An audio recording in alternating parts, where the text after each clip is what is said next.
नमस्कार दोस्तों, एक बार फिर से आपका स्वागत है मेरे YouTube चैनल एजुकेशनल ICS पर, जिसमें हम पढ़ रहे हैं आज के इस वीडियो में कक्षा 8 के अध्याय कोशिका के बारे में, जिसमें हम जानेंगे उसके सेल के बारे में कि क्या क्या उसकी विशेषताएं होती हैं और कैसे ये एक संरचनात्मक और क्रियात्मक इकाई के रूप में हमारे शरीर के लिए कार्य करती है। वैसे हम शुरुआत में इसमें एक बात जान सकते हैं कि हमारे शरीर में बहुत सारी कोशिकाएं होती हैं, जो भी जितने भी हमारे शरीर में हम कह सकते हैं अलग अलग तरह की हैं, लेकिन वो बहुत सारी हैं। उसमें हम देखते हैं कि जैसे एक मिस्त्री होता है, वो मकान को ईंटों से मिला करके बनाता है, उसी तरह से हमारा शरीर भी बहुत सारी कोशिकाओं से मिल करके बना होता है। तो आराम से बड़े ध्यान से देखते चलिए मेरे साथ, कोशिका के बारे में जानिए। और अब आगे हम इसमें देखते हैं कि जैसे हम इसकी बात करते हैं तो इसकी सबसे पहले इसकी खोज हुई थी 1665 ईस्वी में। और किसने की थी इसकी खोज?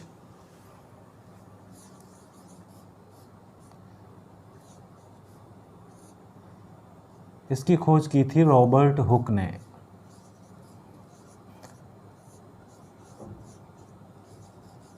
रॉबर्ट हुक ने कोशिका की खोज की थी 1665 ईस्वी में। अब उस समय सूक्ष्मदर्शी तो ऐसे थे ही नहीं कि बहुत ज़्यादा ही उन्नत किस्म के हों या बहुत ही अच्छे हों, जैसे आजकल होते हैं हमारे इलेक्ट्रॉन सूक्ष्मदर्शी है, प्रावस्था विपर्यास सूक्ष्मदर्शी है, तो उसमें हम एक स्टेज को भी अलग अलग करके देख सकते हैं। और ना ही सजीव कोशिकाओं के बारे में अध्ययन की ऐसी कोई सुविधा थी। अब उन्होंने क्या किया था, सबसे पहले एक कॉर्क होता है जिसको हम जानते हैं कुछ बोतल में ढक्कन लगाने के लिए काम में लिया जाता है, यानी कि पेड़ की छाल से उसको ट्रीट करके केमिकल से और फिर बनाते हैं। अब उस कॉर्क की उन्होंने पतली सी स्लाइस काटी, ये काफ़ी पतली सी स्लाइस, बहुत ही पतली स्लाइस काटते हैं।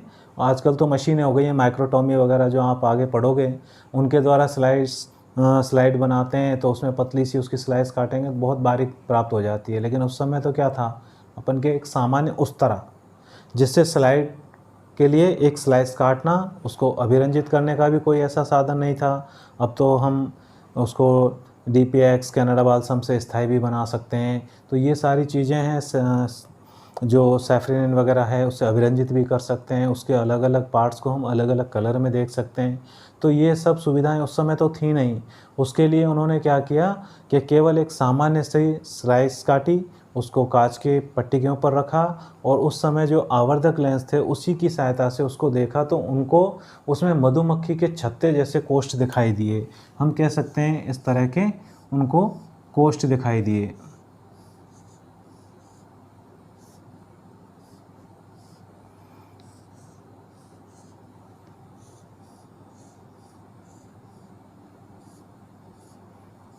यानी कि सेल लगभग इस तरह की मिलती जुलती थी जो उन्होंने फर्स्ट बार में देखी थी। सबसे पहले उन्होंने क्या किया, उसको एक कह सकते हैं कि जो दीवार या विभाजन पट्टी द्वारा ये अलग अलग थी, इस वजह से उसको नाम दिया उन्होंने कोशिका।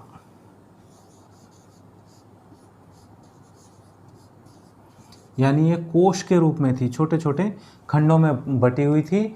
और फिर उस समय तक सबसे बड़ी बात आपको मैंने पहले ही बताई थी कि सजीवों में जो जीवित कोशिकाएं थीं उनको संवर्धित सूक्ष्मदर्शी की खोज के बाद ही देखा जा सका। यानी लगभग हम कह सकते हैं 150 साल तक इसके बारे में और कोई जानकारी नहीं मिली थी। तो फिर क्योंकि धीरे धीरे सूक्ष्मदर्शी का आविष्कार हुआ, तो अब हम बात करते हैं हमारी कोशिका की, कि कोशिका में और क्या क्या विशेषताएं होती हैं। उससे पहले हम इसमें जानेंगे इसकी आकृति, डिज़ाइन और साइज़ क्या अलग अलग होते हैं सभी जीवों में, कह सकते हैं। तो एक तरह से जैसे हमारे मकान में जब हम ईंटें लगाते हैं तो उनके आकार छोटा बड़ा थोड़ा बहुत हो सकता है, तो उसी तरह से हमारी कोशिकाएं भी आकार में छोटी बड़ी हो सकती हैं। और फिर इसमें एकल कोशिका की हम बात करें तो हमारे पास आता है अंडे का उदाहरण। मुर्गी का अंडा एकल कोशिका है जिसको हम नग्न आँखों से देख सकते हैं। तो इनमें सजीवों में जो इनकी संख्या होती है, सजीवों में इनकी संख्या की बात करें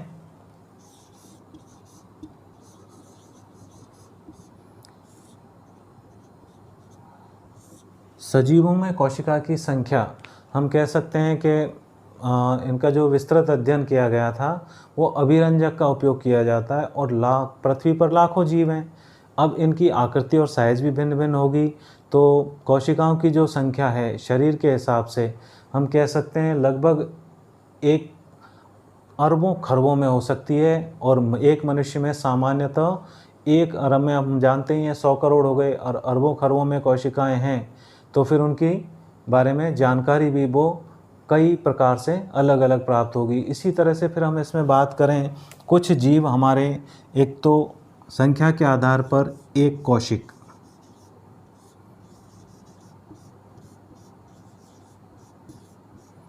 कोशिकीय है, और जब संख्या उनकी ज़्यादा हो, एक कोशिका से शुरू होते हैं जीवन। जैसे हमने उसमें देखा कि हमारे एक पैरामीशियम है, अमीबा है, ये क्या है, एक कोशिका वाले जीव होते हैं। उनकी सारी क्रियाएं कह सकते हैं, भोजन करना, पचाना, खाना, सारे एक कोशिका में संपन्न होते हैं। उसके बाद दूसरा प्रकार आता है बहुकोशिकीय, जिनमें एक से अधिक कोशिकाएं होती हैं जिनके शरीर में।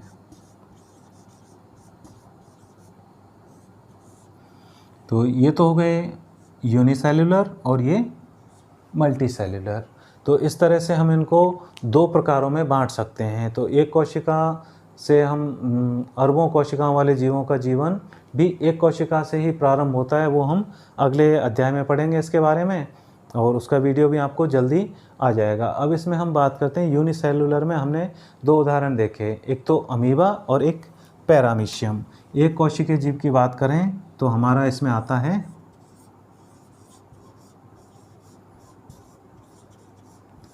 अमीबा और पैरामीशियम। अब ये ऐसे हैं जो इनकी हमने अभी बात की थी कि एक ही कोशिका में इनके सारे कार्य हो जाते हैं। तो एक कोशिक जीव भी सभी आवश्यक क्रियाएं करेंगे, ऐसा नहीं है कि उनमें श्वसन नहीं होगा, पाचन नहीं होगा या फिर जनन नहीं होगा। ये सारी क्रियाएं उनमें भी होंगी, लेकिन उनमें वो जनन का प्रकार अलग होगा, पाचन का प्रकार अलग होगा, उसका स्तर अलग होगा। तो उसके बारे में भी हम जानेंगे अगली कक्षाओं में, जब आएगा विस्तृत अध्ययन उनका हम करेंगे, और आपके लिए सारे वीडियो लेकर आऊँगा स्टेप बाय स्टेप। तो अब इसमें हम देखते हैं कि हमारे जब कोशिका की आकृति की बात आती है तो इसमें अमीबा में हम देखते हैं कि एक अलग ही आकृति होती है, और वो उसी कोशिका में जिन्हें हम कह सकते हैं पादाब या स्यूडोपोडियास, यानी कि नकली पैर, जिनको वो कहीं से भी बना सकता है अपने शरीर में। तो वो अमीबा है, पादाब के द्वारा गमन करता है, जबकि पैरामीशियम में गमन सिलिया द्वारा होता है। यानी इसके शरीर पर रोम होते हैं और उनकी गति एक साथ इस तरह से होती है कि वो आराम से उस शरीर को पूरे को पानी में ढकेल सके। तो उसके हिसाब से इनका गमन होता है। और तो गोलीय, चपटी गोल अथवा लंबी हो सकती हैं। अब लंबी कोशिकाओं में हमारे कौन कौन सी आएंगी, उसमें तंत्रिका कोशिकाएं आएंगी। गोल कोशिका में आ गई हमारे रक्त वाली RBC, लंबी कोशिका में आ गई मसल्स वाली पेशियां, और जो तीसरी तरह की शाखान्वित में आ गई हमारे तंत्रिका कोशिका। तो इस तरह से हम इनमें कई तरह की अनुमान लगा सकते हैं। अब हम बात करें इनके साइज़ की।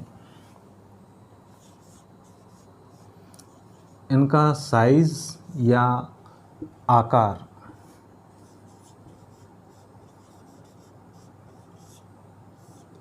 अब हम जब इसकी बात करते हैं इनके साइज़ या आकार की, तो इसमें हम देखते हैं कि हमारे जो एक सामान्य कोशिका होती है 0.1 माइक्रोमीटर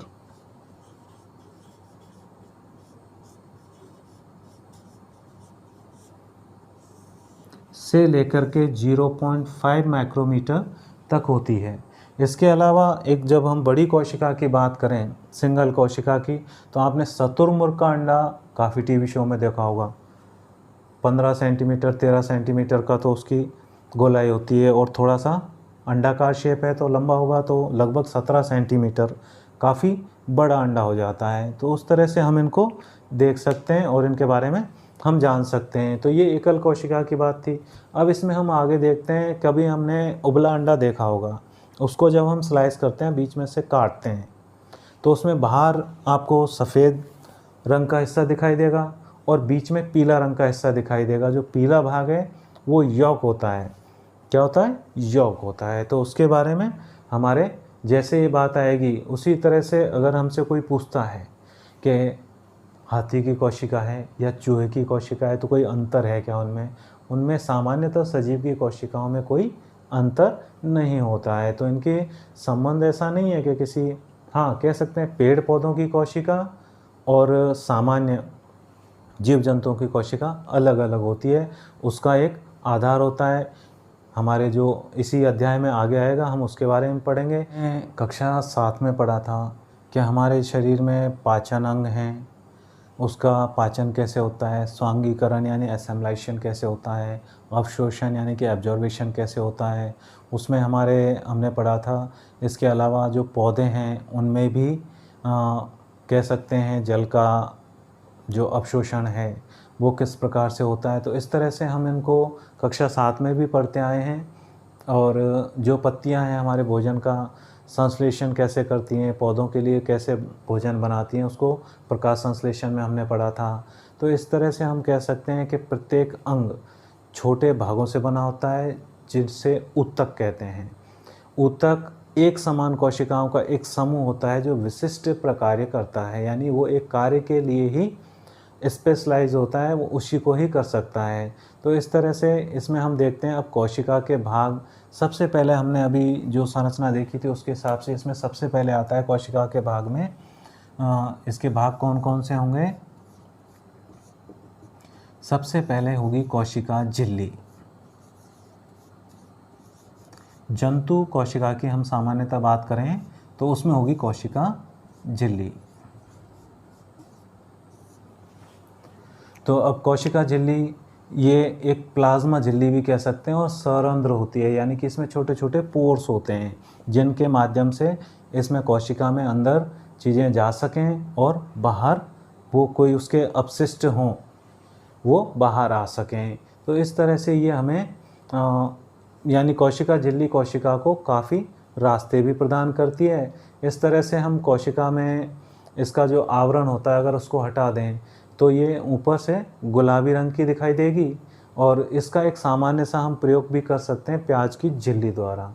उसमें मिथाइलिन ब्लू या फिर हम सैफरन से भी उसको अभिरंजित करके और अलग अलग उसको आसानी से हम देख सकते हैं, लेकिन उसमें बुलबुले नहीं रहने चाहिए। फिर ये कोशिका झिल्ली है, वो जीवों में तो कोशिका झिल्ली है लेकिन पौधों में कोशिका भित्ति कहलाती है।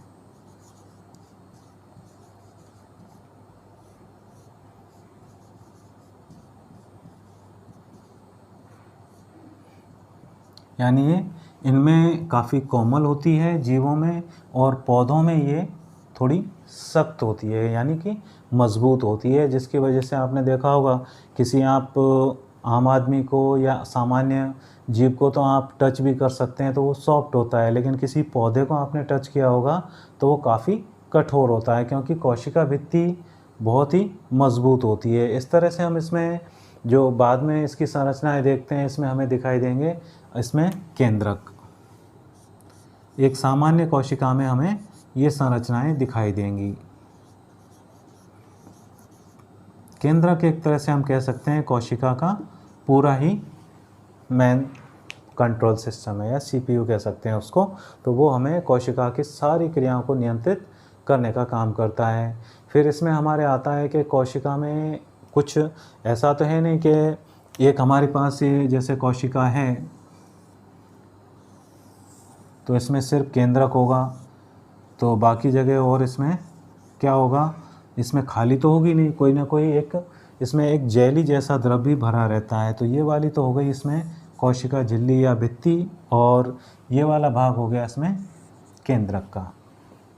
इसमें फिर हम आगे देखते हैं कि हमारे जो जितने भी हैं उनमें पौधों में तो ये कोशिका भित्ति के रूप में जानी जाएगी और जीवों में कोशिका झिल्ली के रूप में जानी जाएगी। तो इस तरह से ये हमारे काफ़ी सारे अलग अलग इसमें हमें डिवाइडेशन देखने को मिलेगा आगे चल कर के, उसको भी हम जानेंगे। तो इसमें बाकी खाली जगह में भरा रहेगा कोशिका द्रव्य।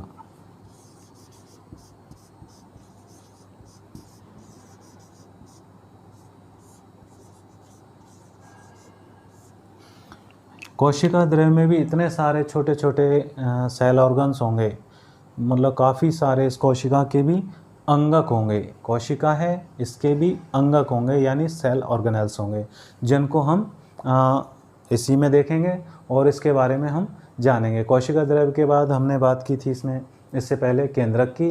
केंद्रक सबसे बीच में होता है, किसमें? जंतु कोशिका में। पादप कोशिका में ये साइड में होता है, तो उसके अंतर भी हम आगे अगले बिंदु में जानेंगे। इसके बाद हम देखते हैं इसमें एक जगह पर थोड़ा सा डार्क भाग और होगा केंद्रक में। तो ये तो हुआ केंद्रक, और इसके जो ये डार्क वाला हिस्सा है इसे कहेंगे केंद्रिका।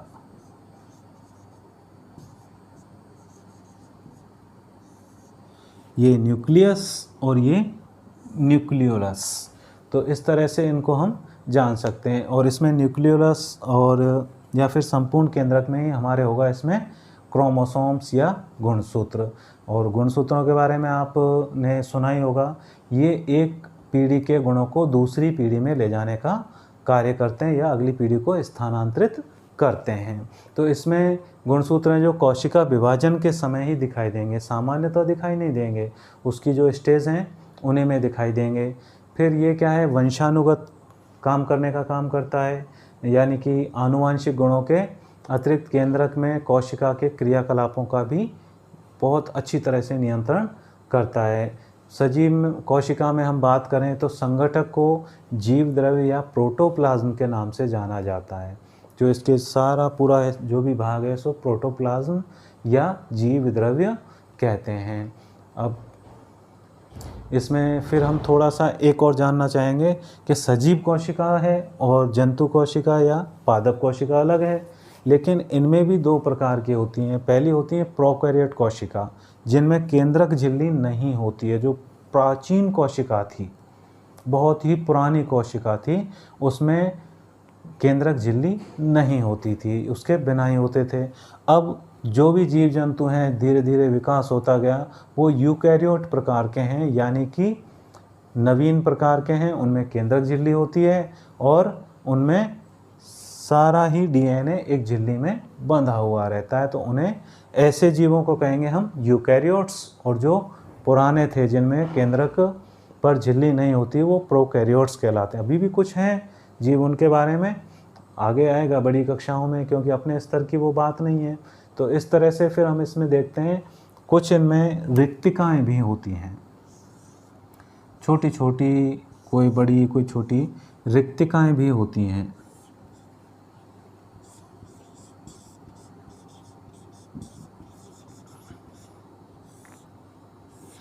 अब ये रिक्तिकाएं क्या होती हैं, इसकी जो बहुत सारी क्रियाएं होती हैं उसके हिसाब से ये अपना काम करती हैं। उसमें से फिर जितने भी हम कह सकते हैं अपशिष्ट होते हैं, उनको इकट्ठा रखने का काम वगैरह ये करती हैं। तो आज की वीडियो में इतना ही। अगली वीडियो में हम इसके बारे में और अध्ययन करेंगे, इसके अंतरों को जानेंगे। बने रहिए मेरे साथ मेरे YouTube चैनल एजुकेशनल ICS में। धन्यवाद।